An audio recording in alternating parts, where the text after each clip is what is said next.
Welcome to Vienna, this beautiful capital of neutral Austria. It's a beautiful day, but unfortunately this city is very dominated by Russian interest.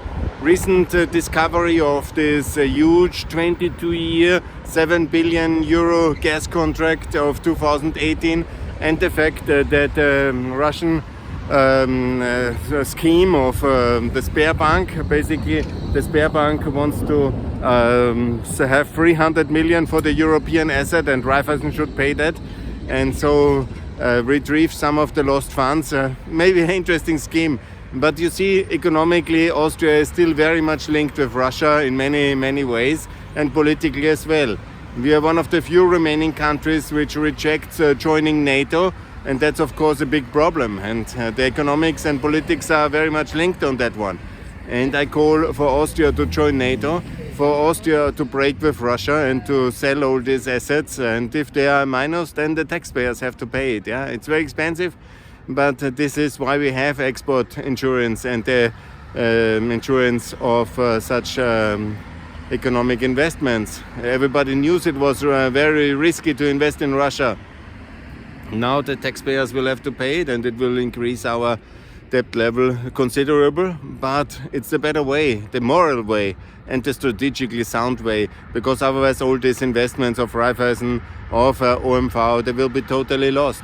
And let the Russians sue us for breaking the Gazprom contract, yeah, wherever, at what world court they will find. Yeah, this is due to their aggression, to their war, to their hostile acts, and so we have no obligation to honor any of these Russian contracts. Yeah?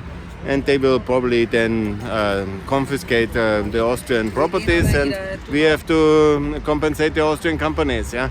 But let's do it fast. The more longer we wait, the more expensive it will get. And also Austria will be more and more isolated as an immoral neutral country, which also fell in the back of the Europeans against the American-European joint nuclear deterrent. Yeah?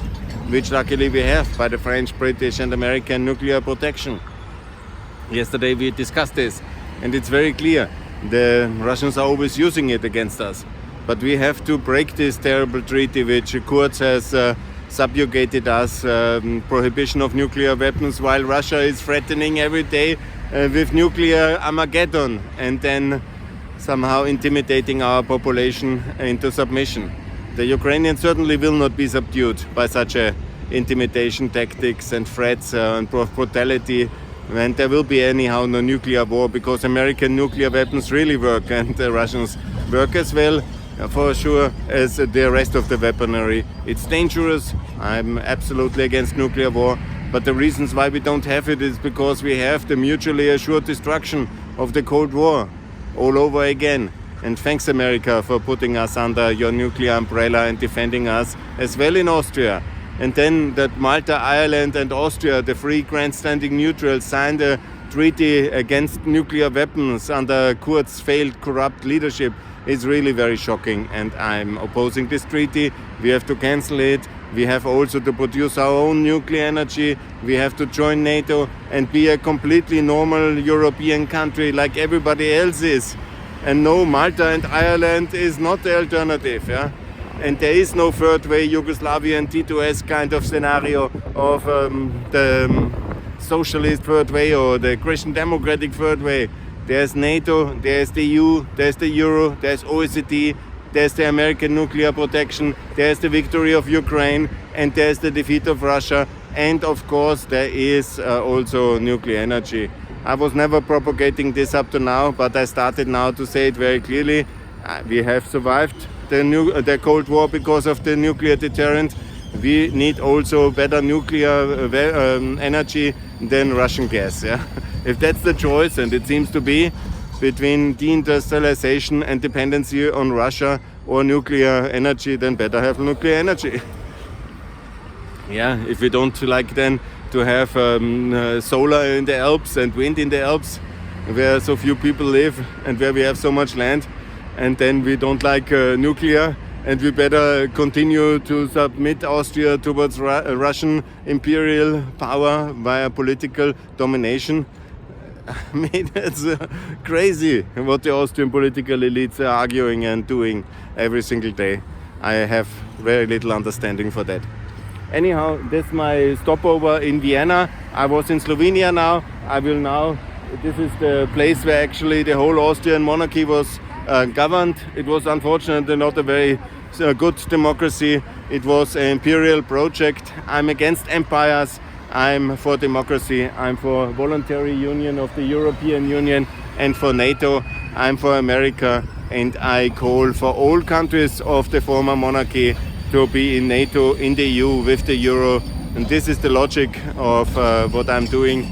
I was now in Slovenia. I will go now tomorrow to Prague, and I will call for unity of Europe as an answer to the Russian war, in NATO, in the Euro. Hello Czechia, Czech Republic, join the Eurozone, and also to have our own domestic energy resources. If it needs nuclear, let's do nuclear as well.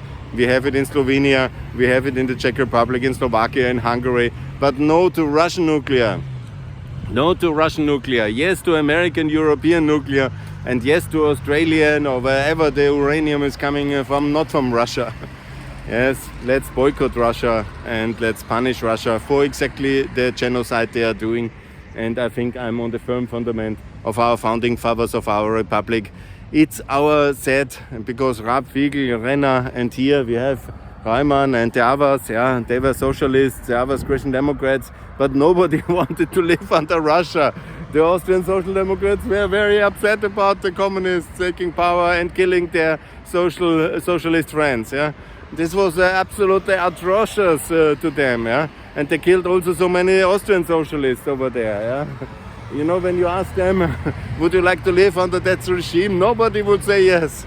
They were proud defenders of their own political tradition, of the Austrian Social Democratic Socialist tradition, of the Austrian Christian Democratic tradition, of the Austrian liberal tradition. You know, we have a lot of good contribution to world politics, and that we stay now neutral because we are afraid of Mr. Kickl and because some love the Soviet Union is absolutely outrageous, and I'm totally upset, and I will oppose it as much as I can.